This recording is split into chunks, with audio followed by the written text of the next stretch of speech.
तेजस्वी का पक्का सिपाही हैं हम लोग, लड़ने वाले हैं, मरने वाले हैं। देखिए इतने धूप में हम लोग भीजे हुए हैं, क्यों? सिर्फ तेजस्वी यादव के लिए और लालू यादव के लिए। लेकिन हम लोग हर घर से आवाज आ रही पूरे बिहार से, वोट चोर गद्दी छोड़, वोट चोर यही कहना चाहते हैं कि अगर गरखा बचाना है, अगर गरखा का सीट बचाना है तो सुरेंद्र राम को भगाना है।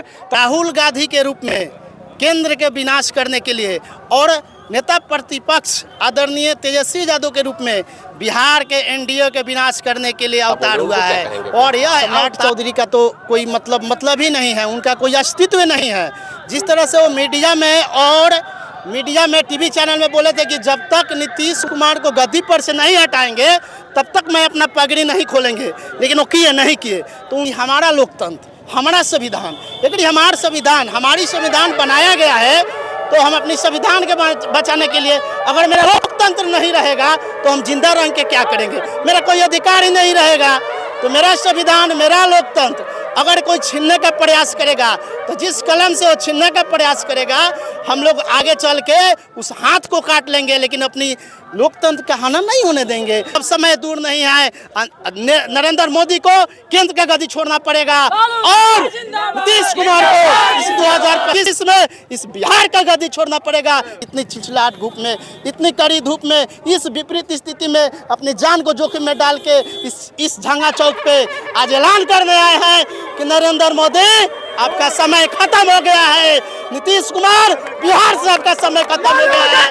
वोटर यात्रा इस समय गरखा चौक डोरीगंज में पहुंच चुकी है और देखिए यहाँ के स्थानीय लोग हैं, नेता हैं और तमाम तेजस्वी यादव को सपोर्ट करने वाले हैं, कांग्रेस को सपोर्ट करने वाले हैं, पप्पू यादव को सपोर्ट करने वाले हैं और तीन लोगों से बात करेंगे। आपका क्या नाम है?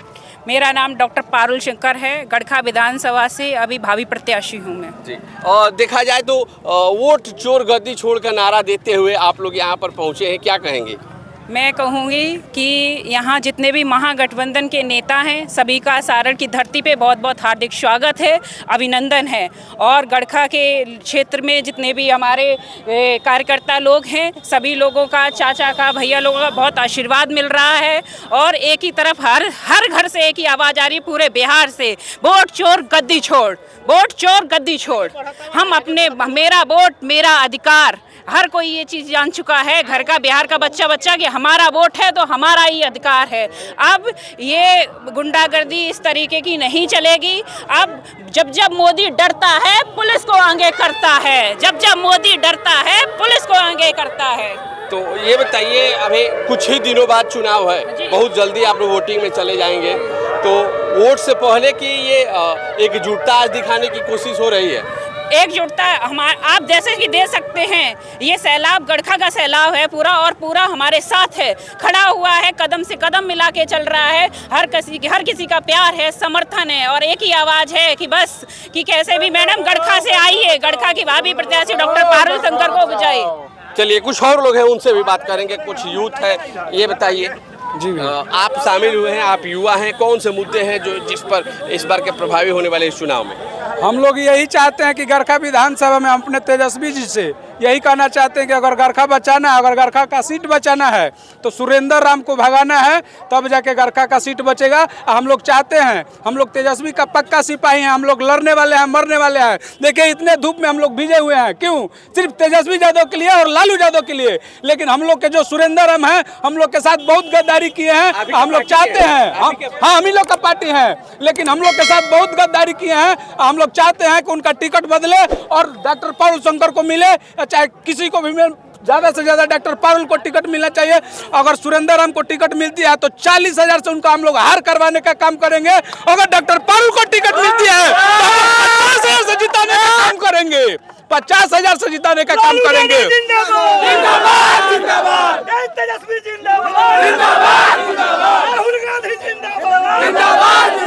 ये देखिए कुछ और यूथ है। और ये बताइए, आप युवा हैं, लगातार रैली में चल रहे हैं और कोई आप अपने परिचय बताइए। मेरा नाम बबलू कुमार यादव, मुखिया ग्राम पंचायत राजू मुसेपुर, सह अध्यक्ष मुखिया सक प्रखंड सदर। तो क्या कहेंगे मुखिया जी? मैं यही कहूँगा कि जिस तरह से हम लोग देखते आ रहे हैं पूर्व में कि जब इस धरती पर अत्याचार हुआ है, किसी न किसी रूप में यहाँ पे देवी देवताओं का अवतरण हुआ है और उसका विनाश हुआ है। इसी तरह आज का जो समय है, राहुल गांधी के रूप में केंद्र के विनाश करने के लिए और नेता प्रतिपक्ष आदरणीय तेजस्वी यादव के रूप में बिहार के एनडीए के विनाश करने के लिए अवतार हुआ है और यह अवतार अब पूरे देश में भ्रमण कर रहा है। सम्राट चौधरी लेकिन लगातार आपके तेजस्वी यादव पे हमला बोल रहे हैं और इस वोटर यात्रा पे हमला बोल रहे हैं, उनको क्या कहेंगे फिर? सम्राट चौधरी का तो कोई मतलब ही नहीं है, उनका कोई अस्तित्व नहीं है। जिस तरह से वो मीडिया में टीवी चैनल में बोले थे कि जब तक नीतीश कुमार को गद्दी पर से नहीं हटाएंगे तब तक मैं अपना पगड़ी नहीं खोलेंगे, लेकिन वो नहीं किए तो उनकी बात को क्या लेना, मुरेठा तो खुल गया। उनको तो कोई मतलब ही नहीं है राजनीति का। और मेरे कहने के ही मतलब है कि हमारा लोकतंत्र, हमारा संविधान, लेकिन हमारी संविधान बनाया गया है तो हम अपनी संविधान के बचाने के लिए, अगर मेरा लोकतंत्र नहीं रहेगा तो हम जिंदा रह के क्या करेंगे? मेरा कोई अधिकार ही नहीं रहेगा तो मेरा संविधान, मेरा लोकतंत्र अगर कोई छीनने का प्रयास करेगा तो जिस कलम से वो छीनने का प्रयास करेगा हम लोग आगे चल के उस हाथ को काट लेंगे, लेकिन अपनी लोकतंत्र का हनन नहीं होने देंगे, अपनी लोकतंत्र का घटन नहीं होने देंगे। यही हम लोग का नारा है। और गारखा विधानसभा के लिए मैं यही कहूँगा कि गारखा विधानसभा में शिक्षित, सुयोजित और कर्मठ उम्मीदवार चाहिए जो पूरे गारखा विधानसभा को एक साथ लेकर चले। और आज का जो जैन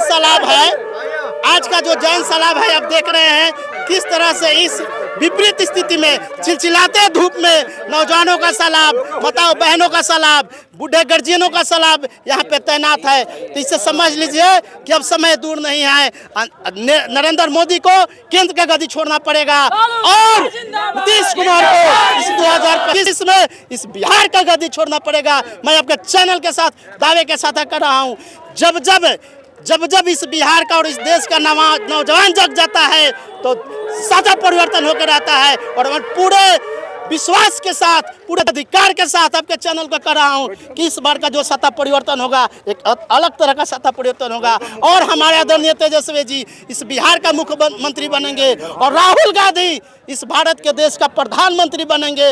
मैं आपके चैनल से आज ऐलान करता हूं। और जितने नौजवान यहाँ पे हैं आप देख सकते हैं कि इतनी चिलचिलाहट धूप में, इतनी कड़ी धूप में, इस विपरीत स्थिति में अपनी जान को जोखिम में डाल के इस झंगा चौक पे आज ऐलान करने आए हैं कि नरेंद्र मोदी आपका समय खत्म हो गया है, नीतीश कुमार बिहार से आपका समय खत्म हो गया है।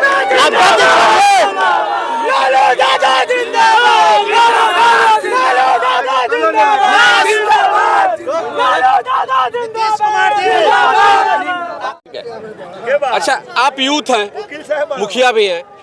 अभी पप्पू यादव ने तेजस्वी यादव से जो कन्फ्लिक्ट उनका चलता रहा था, काफ़ी लोकसभा में चला, आपसे जो भी हुआ वो बीतने के बाद पप्पू यादव ने तेजस्वी यादव को जननायक की उपाधि दी है। अब बताइए, जब जननायक उपाधि इनको दे दी गई तो जाहिर सी बात है कि एक जननायक का बड़ा कर्तव्य होता है, बड़ी जिम्मेदारी कंधों पे उठानी पड़ती है और उसके लिए सबसे ज़रूरी होती है जनता रहेगी, जनता का विश्वास रहेगा तभी जननायक रहेगा। तो जिस तरह से लगातार पसीना बहा रहे हैं तेजस्वी यादव, उनकी मेहनत कितनी है और कितना बदलाव उनके नज़र से आप लोगों को दिख रहा है? पूरी बदलाव की यह लहर है, यह जो लहर है पूरी बदलाव का लहर है। और आदरणीय पप्पू यादव जी तो तेजस्वी यादव को जननायक मान लिए हैं, यानी वो बिहार के मुख्यमंत्री, हम लोग तब मतलब आग्रमी बधाई दे रहे हैं बिहार के मुख्यमंत्री के रूप में आदरणीय तेजस्वी यादव जी को।